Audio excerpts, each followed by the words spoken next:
Hi everybody, I'm just going to try and give us kind of a summary here of Chapter 1.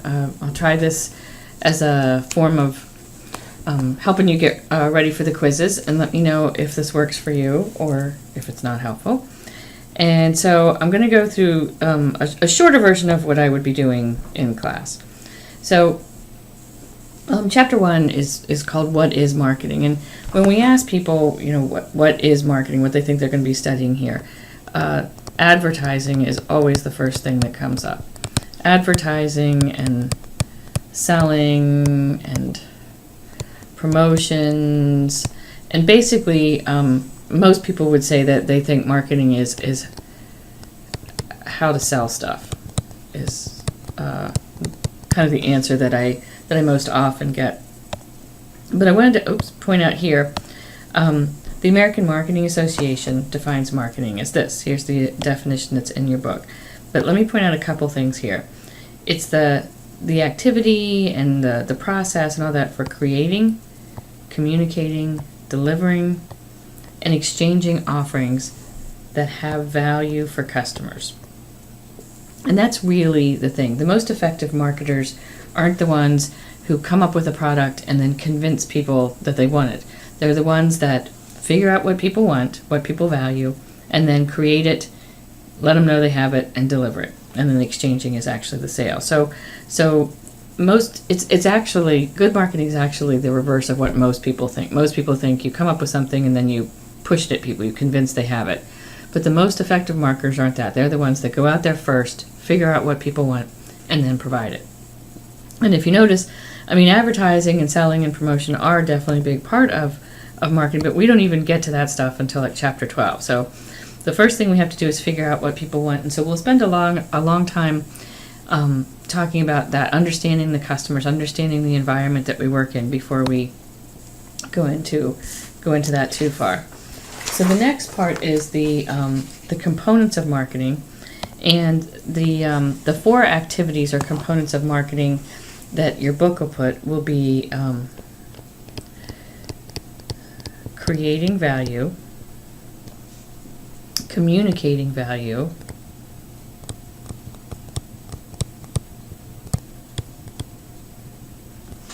delivering value. Are you sensing a theme here? Delivering value. Delivering. And exchanging value. So as you might have guessed here, it's all about value. Now this is kind of a modern definition. The traditional way is the 4 Ps, and this is what you would also see, and they'll match up. The creating value, this is the product. The 4 Ps are product, promotion, place, and price. And some of the books, kind of have moved away from that 4 Ps into, sometimes you'll see like the 4 Cs or whatever, but they want to focus not on the company, but on the customer. And so that's why these match up. Creating value is figuring out the product that people want. And this is everything from planning the specific product or service to the packaging, the labeling, all that kind of stuff are included here in the product decisions. Promotion then is the communicating. This is where your advertising and sales will come in, and all those types of things. But we have to let consumers know what we have created and why it's different and all that. The place is how we deliver it, and so this will be shipping and delivery, and whether I'm going to sell it by retail or all online, and all that kind of stuff. And then exchanging value is the price. And then it's all kinds of different pricing decisions. We have a whole chapter on that as well. So since we just keep harping on this value, let's talk about that for a second. Customer value, the formula for this is value equals the benefits received minus the cost.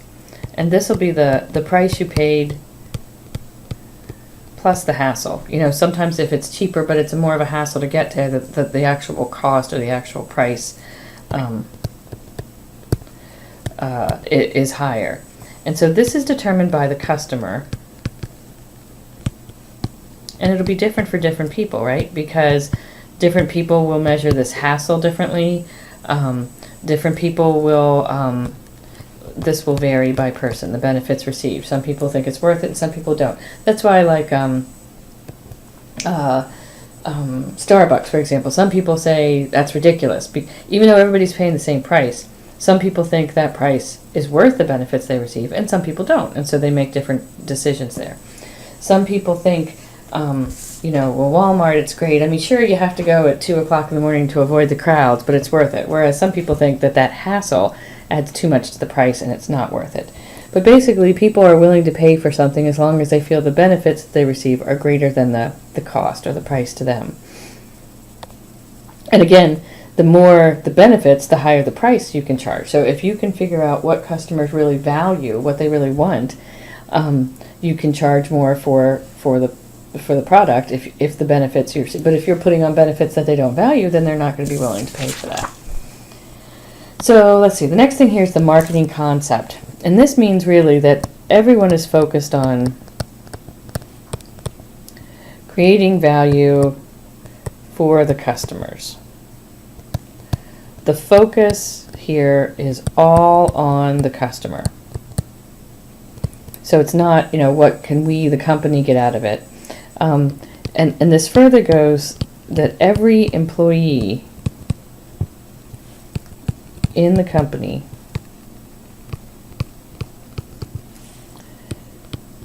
is focused on serving the customer. So this means everybody, not just the marketing department's job to do the marketing. Everyone in this company needs to keep the customer in mind and the customer's value in mind. This will go all the way through what we call the supply chain, because sometimes it's not just the company that's directly related. So I might manufacture it, but it gets sold through somebody else. So I have to make sure everybody in my supply chain, whether it's the delivery people or the retailers or something like that everybody is equally focused on this. So that's the marketing concept. And it wasn't always that way. We've gone through different eras, and the book kind of explains some of the other eras of marketing. And you can kind of read about those, the selling era and the production era and all those kinds of things. But this is kind of where we are now, where we're really about creating value and making sure everybody stays focused on the customer. So what do marketers do? Again, we kind of talked about that a bit. Once we've got the product, once we've created value, we've come up with some product that creates value for the customer. There is the communicating the offerings. So again, now we have much more two-way communication. It's not just the marketer sending a message to the customer. It's the customers are much more interactive, especially with social media and all that kind of thing. So that's changed a bit, the way we do that. The other thing marketers do is focus on delivering value. So this is how we get our product or service to the customer, how to make sure to get the customers get the most out of the product. This applies to service as well, services and products. This applies to, and so we'll spend a couple chapters talking on that. Exchanging value. That's the transaction between the buyer and the seller.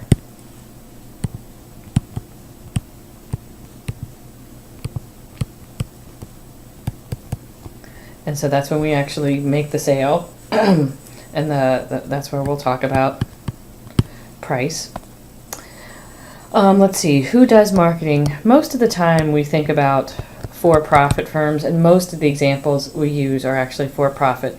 But these concepts apply equally well to non-profit firms or not-for-profit firms. If you're raising money to help a cause that's near and dear to your heart, the more money you can raise, the more I don't know, whales you can save, or whatever your mission is. So the more good you can do. And so these, it's not just about, making as much money as you can. These same, and charities and nonprofits, they're all out there fighting. There's limited dollars. And so the more effectively they can use these same concepts, the more money they can raise to help whatever cause it is they want to help. You also market all the time, whether you're on a job interview or sometimes even just in class, but you're constantly marketing yourself. So you can take these same concepts and apply them to yourself as well, because in many, many situations you are selling yourself.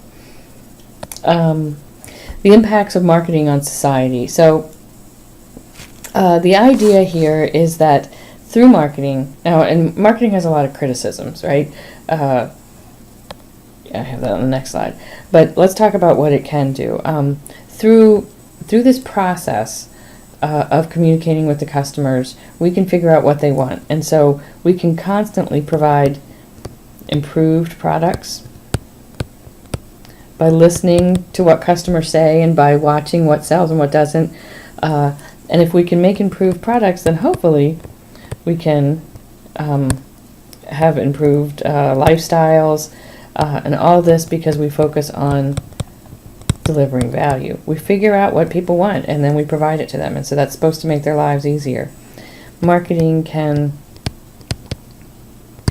facilitate transactions, make it easier for people to get what they need, and also customers are generally going to be better informed,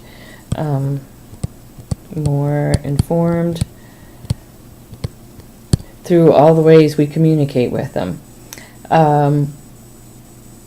It does cost money. Oh, there's also creates a lot of jobs, right? So career opportunities. The criticisms of marketing is, number one, that it's costly, right? All this money that we spend on marketing ultimately gets built into the price. And so if there were no marketing, then the cost of everything would be a little bit lower. But some of those other things would be sacrificed as well. So because of this, prices are higher than they need to be.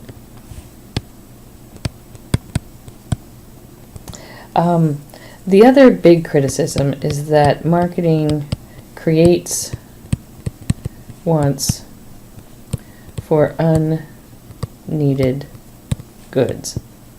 It makes us want things, not gods, goods. It makes us want things that we don't need, is the big criticism. And a marketer will tell you no. A marketer can't create a desire or a demand. They just figure out what people want and provide it. They don't make something, and they can't convince you want something. They could market pet rocks all they want, but they can't convince me that I want a pet rock. So if you look at iPhones constantly changing, and they're like, you're just creating this demand for the iPhones, and Apple will say, well, no, we're listening to people, and we're constantly changing the product to meet what people want because this is what they said they wanted. So you can kind of see it both ways, and probably both of those are true. So there's a little bit of both there, but ultimately, we do make our own decisions, and nobody can convince me I want something that I don't really want. What they're saying is, if I can convince you, that means you really wanted it in the first place. And so, some of that's true and some of that's probably not. There's a section in there on how marketing fits into the organization, and then this is the marketing plan, which is really kind of long, right? And there's a whole chapter at the end on the marketing plan, which we probably won't really get to spend too much time on. But you can see here that it all starts with the consumer and ultimately ends up back at the consumer. But these are all the different things that we have to think about, not just, hey, I got a great idea, I'm going to go start a business. So there's a lot of research to be done, and so we'll talk about kind of all these different things. We'll move on to this one, strategy and stuff in chapter 2, to kind of see where we fit in before we jump in. So you can see there's a lot of planning involved before we actually start marketing.